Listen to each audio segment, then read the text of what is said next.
Every spiritual tradition that touches the subject of death gives you essentially the same core instruction. Move toward the light, follow the light, trust the light.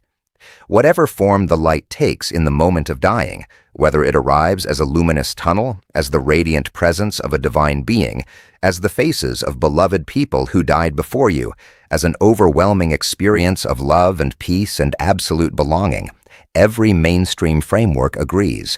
The light is the destination. The light is liberation. The light is home. The ancient Gnostics said something different, something that earned them the label of the most dangerous heretics in the early Christian world, something that councils of bishops gathered specifically to refute, burning the documents that contained it when they could find them, scattering the communities that preserved it when they could locate them. Something so threatening to the institutional management of human spiritual life that it was still being systematically erased 1,000 years after the communities that first articulated it had been destroyed. They said, "Do not follow that light, because that light is not what it appears to be. It is not liberation, it is redirection. And the soul that follows it without understanding what it is entering will find itself back inside the same archon prison system it just spent an entire lifetime struggling to understand and partially escape." This is the Gnostic teaching on the reincarnation snare. It is the most suppressed of all their teachings, not because it is the most obscure or the most intellectually demanding, though it is certainly demanding. It is the most suppressed because it targets the one mechanism the archon system relies on most fundamentally, the soul's own instinct toward light at the moment of maximum vulnerability. When the body is failing and consciousness is loosening from the material structures that have contained it for an entire lifetime, the Demiurge's final tool is not darkness, it is radiance. Tonight, we are going to examine this teaching completely, where it comes from, what the Gnostic texts actually say about the moment of death, why the mainstream tradition found it so threatening that it needed to be not just rejected, but systematically erased, and what it means practically for how you prepare, in this life, in this body, right now, for the journey your soul will eventually take. To understand the Gnostic position on death and what follows it, you need to understand what the Gnostic texts describe about the structure of reality between incarnations. This is not the afterlife geography of most religious traditions, not heaven and hell, not a neutral waiting realm, not the dissolution of consciousness into nothingness. It is something more precise and more operationally significant than any of those frameworks. Between the material world below and the Pleroma above, the Gnostic cosmology describes a series of intermediate realms, 7 major levels, each one governed by an archon, one of the rulers of the false cosmos, who administers a specific layer of the Demiurge's construction. These realms are not simply spiritual metaphors. In the Gnostic understanding, they are real territories of existence through which the departing soul must navigate, and the navigation is not passive. Each archon level represents a challenge, an attempt at retention, a mechanism for pulling the soul back into the incarnation cycle before it can ascend higher. The Pistis Sophia, one of the most extensive and detailed Gnostic texts to survive into the modern era, composed in Egypt between the 3rd and 4th centuries CE, describes this navigation process with a specificity that reads less like religious mythology and more like a technical description of a system. It describes what the soul encounters at each archon boundary, the form in which the archon presents itself, the questions it asks, the claims it makes, and the mechanism by which the soul that does not know what it is encountering is assessed, processed, and assigned to a new material incarnation, with its accumulated gnosis suppressed, its memories of its previous life erased, and the counter effectively reset to 0. The text calls this mechanism the sphere of fate, a rotating cosmic structure administered by the archon rulers, through which every unawakened soul passes at death, and through which it is assigned, based on its level of recognition, its active attachments, its unresolved connections to the material world, to a new body, a new set of circumstances, and another lifetime inside the Demiurge's domain. And here is the detail the mainstream tradition scrambled to remove from every account of the afterlife it could influence. The sphere of fate is not impersonal. It is not a neutral law of cosmic justice operating without intelligence or interest in its outcomes. The archons who administer it benefit from the souls that pass through it returning to matter. Every soul that returns to incarnation is another fragment of Pleroma light remaining within archon jurisdiction. Every soul that ascends past the archon boundaries and continues toward the Pleroma is a permanent reduction in the Demiurge's domain. The system is administered by beings with a stake in keeping it operating, and the tool they use to keep it operating is the light. What is the light? The light that appears at the moment of death, the one that appears in near-death accounts with such overwhelming consistency, the one that almost every person who has touched the boundary of death and returned describes as the most beautiful, most loving, most welcoming experience they have ever had. What exactly is it, and where does it come from? The Gnostic texts do not deny that the experience is real.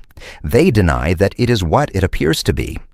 The Apocryphon of John, the foundational text of the Sethian Gnostic tradition, discovered in 1945 in the Nag Hammadi library along with 51 other texts that the developing Orthodox Church had spent centuries trying to eliminate, describes the archons as possessing what it calls the anti-memon phos, the counterfeit light, a radiance that is genuinely luminous, genuinely experiential, genuinely overwhelming in its apparent beauty and divine presence. But not from the Pleroma, from the highest reaches of the Demiurge's domain. The Demiurge, before he was expelled from the Pleroma by Sophia's recognition of what her yearning had produced, possessed a fragment of genuine Pleroma light. That light was not destroyed when he was cast out. It remained within him, stolen, inaccessible to him in its source, but still radiating from him in its effects. The counterfeit light is that stolen radiance, emanating from the Demiurge's highest archon and extended at the moment of the soul's departure from the body as the most beautiful, most loving, most overwhelming spiritual experience available within the archon domain. And the soul at the moment of death is in a state of extraordinary openness. The material body, the Demiurge's construction, the vehicle of archon-managed experience, is dissolving. The pneumatic spark is temporarily more free than it has ever been in the entire course of that incarnation, and in that freedom, it is also more susceptible to impression than it has ever been. It reaches instinctively toward what feels like home. It moves toward what feels like love. It follows the most radiant and welcoming signal available. And in the archon domain, the most radiant and welcoming signal available is the counterfeit light. Consider the precision of this design. The soul is not ambushed in a moment of weakness by something ugly or threatening. It is not dragged screaming back into matter by a force it can identify as hostile.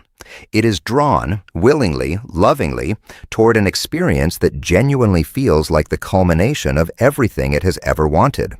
The trap does not work despite the soul's desire for truth. It works because of that desire.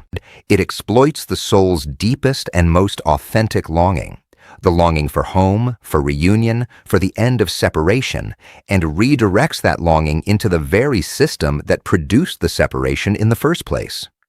The Pistis Sophia describes the soul entering the counterfeit light as entering the administrative system of the sphere of fate.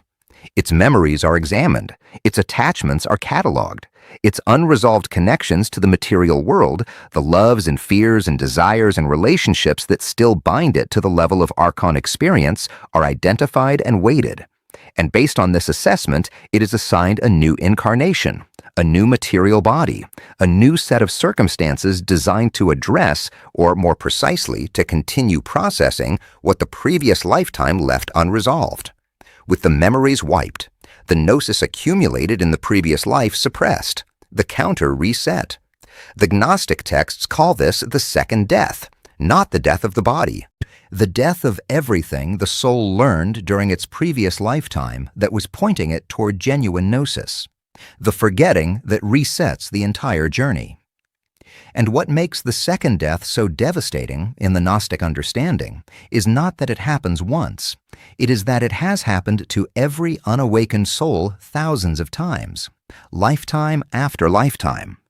Accumulation followed by erasure, progress followed by reset.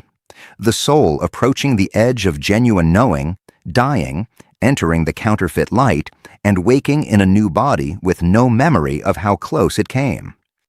The Gospel of Mary, the Gospel attributed to Mary Magdalene, recovered in a fragmentary Coptic manuscript in Cairo in 1896 and confirmed by additional fragments in the Nag Hammadi discovery, contains the most explicit account in any surviving Gnostic text of a soul navigating the archon realms successfully at the moment of death. Mary recounts a vision in which she witnesses the soul's ascent through 4 powers that confront it with the same fundamental challenge at each level. The first power is darkness. It confronts the ascending soul with the claim that it belongs to darkness, that it was formed in darkness, that its nature is dark, that it cannot pass. The soul replies with the recognition the Gnostic tradition has been cultivating during its earthly life. I was not formed by you. I passed through you, but I was not formed by you. The second power is desire. It confronts the soul with the claim of attachment, all the needs and hungers and connections that bound the soul to matter during its life. The soul answers, I have seen you. You seized me, but I did not recognize you as mine. Now I recognize what you are. The third power is ignorance. It demands to know how the soul intends to pass, on what basis it claims the authority to ascend beyond archon jurisdiction. The soul answers not with argument, but with recognition. I know where I came from. I know what I am. I know where I am going. The fourth power is called the excitement of death, the terror and disorientation of the dying process itself, the final archon mechanism designed to pull the soul back into archon jurisdiction through the sheer force of the experience. The soul that has prepared, that has cultivated genuine gnosis during its lifetime, passes through this as well, not by fighting it, by seeing it for what it is. And then the soul is free, not because it was strong enough or evolved enough or spiritually meritorious enough, because it knew what it was, because during its earthly life it had practiced precisely the recognition that the archon powers at each level attempted to deny. What is crucial to notice is the pattern across all 4 confrontations. The soul does not defeat the powers. It does not overpower them. It does not present credentials or argue its case before a tribunal.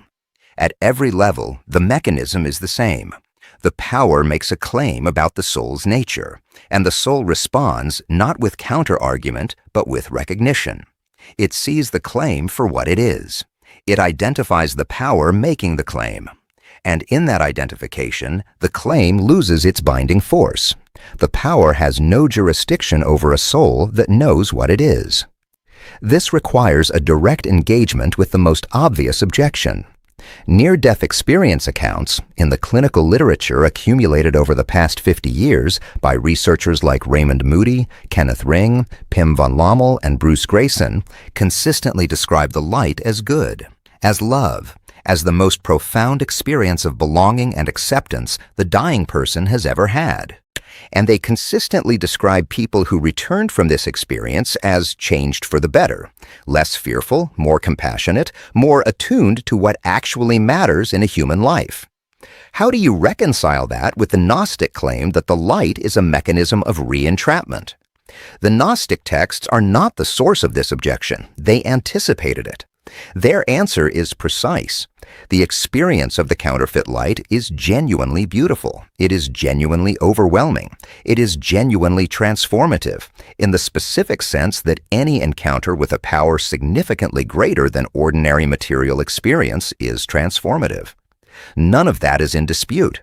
The dispute is about what that experience is, where it comes from, and what it leads to. A soul that has never touched genuine Pleroma light, that has never during its earthly life cultivated the quality of inner recognition that gives it a reference point, will experience the counterfeit light as the ultimate. It is the most radiant thing that soul has ever encountered. Of course it feels like home. Of course it feels like love. Of course the person who briefly touches it and returns is transformed by the comparison between that radiance and ordinary material experience. None of that is false. All of that is the counterfeit light, functioning precisely as it was designed to function. But a soul that has, during its lifetime, touched the edge of genuine gnosis, that has felt, even briefly and imperfectly, the quality of the pneumatic spark recognizing itself, carries something into the death experience that the transformed by near-death experiencer does not, a reference point, the knowledge, embodied, not just intellectually understood, of the difference between reflected light and source light, between the experience that feeds the desire for more and the recognition that dissolves the desire structure entirely. Between the counterfeit light that feels like the most welcoming thing you have ever encountered and the genuine Pleroma spark that does not feel like anything from the outside because it is what is doing the feeling. There is an analogy here that the Gnostic teachers may have used, though it does not appear in the surviving texts in exactly this form. A person who has lived their entire life underground in artificial illumination and who is then brought to the surface and shown the glow of a powerful electric lamp will call that lamp the sun. It is the brightest thing they have ever seen. It will overwhelm them. It will change them, and they will be speaking the truth when they say they have seen the most extraordinary light imaginable, but they have not seen the sun. They have seen the brightest thing available within the system that contained them. The person who has actually stood under open sky, even once, even briefly, will recognize the difference the moment the lamp is presented. Not because the lamp is not bright, because brightness itself feels different when you have a reference point outside the system that produced it. This is the entire practical point of the Gnostic tradition's emphasis on cultivating gnosis during earthly life. Not to make you spiritually accomplished in the social sense, not to give you access to esoteric knowledge that marks you as advanced within a community. To give you, at the moment of maximum vulnerability and maximum consequence, the one thing that cannot be counterfeited, recognition. The recognition that knows the counterfeit light for what it is before it reaches you, that does not need to fight the archon of the threshold, that sees him, names him, and passes. I have created a free guide to accompany this teaching. It is called the Gnostic Guide to the Soul's Passage, Navigating the Archon Realms at Death. It contains the specific recognition practices the Gnostic communities developed for preparing the soul for the journey beyond the body, the contemplative methods preserved in the Pistis Sophia and the Gospel of Mary for cultivating the quality of knowing that will serve you at the threshold. The link is in the description below. Begin now. There is no reason to wait. The communities that preserved this teaching understood exactly what they were doing when they sealed it in clay jars and buried it in the desert. They were not being dramatic. They were making a precise calculation. This teaching cannot survive contact with any institutional framework built on the promise of an afterlife managed by divine benevolence. Because what the Gnostic teaching on death and the reincarnation snare proposes is not compatible with any system that derives its authority from promising to mediate the soul's relationship with the divine. The Church needed death to be the moment when institutional promises were fulfilled, the reward at the end of faithful observance, the transition into the heaven that the institution had described, prepared for, and claimed jurisdiction over. The Gnostic teaching made the afterlife not a managed destination, but a navigated territory, one that only the prepared soul, equipped with genuine gnosis cultivated in earthly life, could traverse without being caught by the archon systems that administer it. That is not a teaching that any institution can absorb without dissolving. It removes the institution from the equation entirely. It says that what happens to your soul at death is determined not by what tradition you belong to, not by how faithfully you observed its practices, not by whether you received its sacraments or affirmed its doctrines. It is determined by whether you actually know what you are, whether the pneumatic spark within you has been given the conditions in which to recognize itself, whether you cultivated, in the ordinary moments of an ordinary life, the quality of inner seeing that will serve you in the extraordinary moment when the body dissolves and the archon of the threshold presents the counterfeit. And notice what this implies about every other mechanism of spiritual authority, not just the church. Any system that says, follow this path and the afterlife will be handled for you. Any tradition that says, perform these rituals, affirm these doctrines, maintain this membership, and we will manage your transition from matter to spirit. The Gnostic teaching does not merely challenge those systems. It identifies their structure as a mirror of the archon system itself. Intermediaries claiming jurisdiction over the soul's relationship with its own source, extracting obedience in exchange for promises about a territory they cannot actually navigate on the soul's behalf. The teaching was condemned, the communities were scattered, the texts were burned when they could be found, but the teaching itself could not be destroyed because it was not written on papyrus. It was written into the structure of the situation that every soul faces at the end of every life.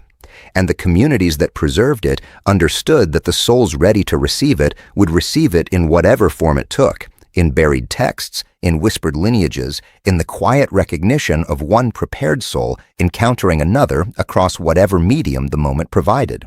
You are encountering it now, not by accident. The pneumatic spark moves toward what it needs with an intelligence that does not require conscious direction. Share in the comments what this opened in you. And subscribe to the Gnostic Archive, where we go past the comfortable version every week, into the territory the Masters sealed because they understood that only the souls who were actually ready would find it. You found this. Begin your preparation. The threshold comes for everyone. How you meet it is the only question that matters. The practical question this teaching raises deserves a direct answer. How do you actually prepare? In the texture of ordinary daily life, in a material world that does not acknowledge what you are preparing for the journey the Gnostic texts describe at the moment of death. The communities that preserved these teachings were not monasteries sealed from the world. They were groups of people living in Alexandria, in Rome, in Antioch, in the middle of ordinary material circumstances, who had found within those circumstances the exact material for the practice the Pistis Sophia and the Gospel of Mary described. The archon mechanisms you need to be able to recognize at the moment of death are not exotic spiritual entities visible only in peak experiences. They are operating in the middle of every ordinary day. The desire that contracts your awareness around a specific object of craving. The fear that narrows your field of perception to the threat it has identified. The story about who you are that asserts itself every time your sense of identity is challenged by what the world is presenting. Each of these, in Gnostic terms, is an archon mechanism operating in real time in your actual experience. And the practice of recognition is exactly what the Gospel of Mary describes, not fighting the mechanism, not analyzing it, not trying to transcend it, but seeing it clearly. Saying, in the quiet interior language that practice develops, I see you, I know what you are not what you claim to be about me. And in that seeing, without the addition of effort or resistance, finding that the mechanism's grip loosens, not permanently, not dramatically, but enough to reveal, for a moment, the awareness that was present before the mechanism arose and that will be present after it dissolves. This is the same movement across every scale. The moment of frustration in traffic that narrows your entire world to the car in front of you, that is the power of desire operating in miniature, exactly as it will operate at the threshold. The moment of shame when someone criticizes your work and your sense of self contracts around the wound, that is the power of darkness claiming you were formed by it, that your nature belongs to its domain. The moment of existential anxiety in the middle of the night when you cannot remember why anything matters, that is ignorance demanding to know on what authority you claim to be anything more than what the material world made you. and the panic that seizes you when something genuinely uncertain enters your life, when the ground shifts and you do not know what comes next. That is the excitement of death, the disorientation that the fourth power uses to pull you back into automatic response before you can see clearly. Practice that movement 10,000 times in the middle of ordinary life. The movement of recognition without absorption. The movement of seeing an archon mechanism and not being consumed by it. And when the moment comes, when the body is dissolving and the counterfeit light extends its invitation and the archon of the threshold makes his claim, that movement will not be an achievement you are attempting for the first time. It will be a reflex. The reflex of a soul that spent an entire lifetime practicing in the actual territory of the actual archon systems exactly what the journey home requires. This is the preparation. Begin now. Not tomorrow, not when circumstances are better arranged for it. In the middle of whatever is happening in your life right now. The archon mechanisms are already operating. The opportunity is already present. The pneumatic spark is already moving in the direction of its own recognition. All it needs is your attention and your willingness to keep seeing.